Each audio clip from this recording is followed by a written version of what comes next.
મોહનબા જેવું નામ આજે આ આત્મા આ લોક છોડી પરલોક ગયો છે.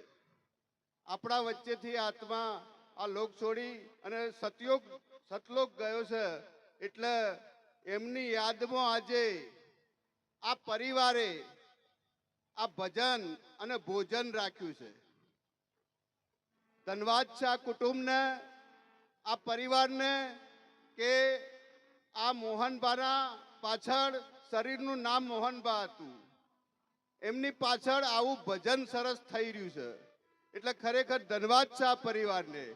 નહીં તો ઘણાના મા બાપ મરી ગયા છે, કોઈ બાપો અત્યારે યાદ કરતું નથી.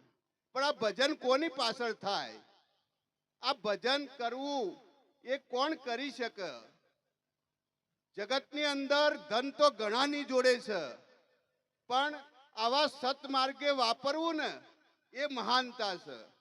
એટલે આ એક મહાન આ પરિવાર ભીખાભાઈ અને એમનો પરિવાર મળી અને ખરેખર આ આત્માના પાછળ સંતો મહંતો બોલાઈ અને આ નામ સ્મરણ કરાયું છે. એટલે ધન્યવાદ છે.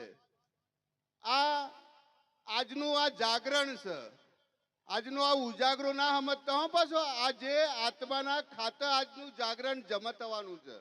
એટલે આજની રાત તમે જેટલી વાર જાગ્યા એટલું તમને યાદ રહેશે કે હું કદી બેસી નથી એકતી કે નતો બેસી શકતો ક્યારે, પણ આ મોહનબાની યાદમાં એમની નામ સ્મરણમાં આજે રાતે 1:30 વાગ્યા સુધી અમે બેઠા હતા. એટલે આ યાદ એક જબરજસ્ત યાદ રહેશે.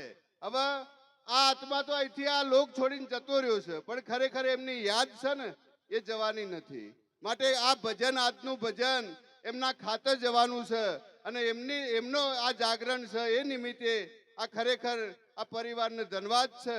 આ પરિવારે આવું ભજન રાખ્યું છે, સંતો મહંતો બોલાયા છે અને મોજ કરાવી એવા સંતો આવ્યા છે.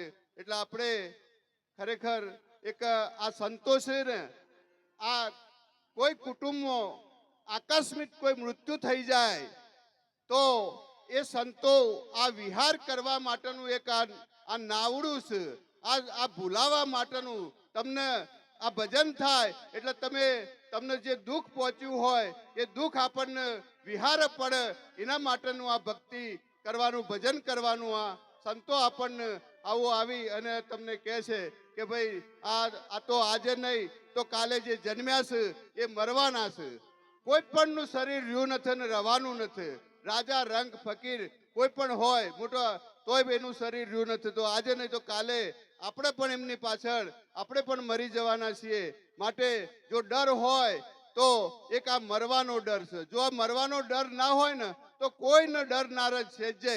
એટલે મરવાનો ડર છે. માટે આ સંતો એમના ગદ પદ વાણી સત્સંગમાં આપણને સમજાઈ રહ્યા છે કે ભાઈ આ જે જન્મ્યું એ મરવાનું છે. એટલે એવી રીતે કે ભાઈ આ તું નતું, શરીરે તું નતું અને આજ અંદર રહેવા વાળો કઈ જુદો હતો એવું સમજાઈ અને આપણને શાન કરાવે છે. માટે આ સંતો એક નાવડું છે અને એ ખરેખર આ નાવડામાં બેસી અને આપણે તરી જઈએ.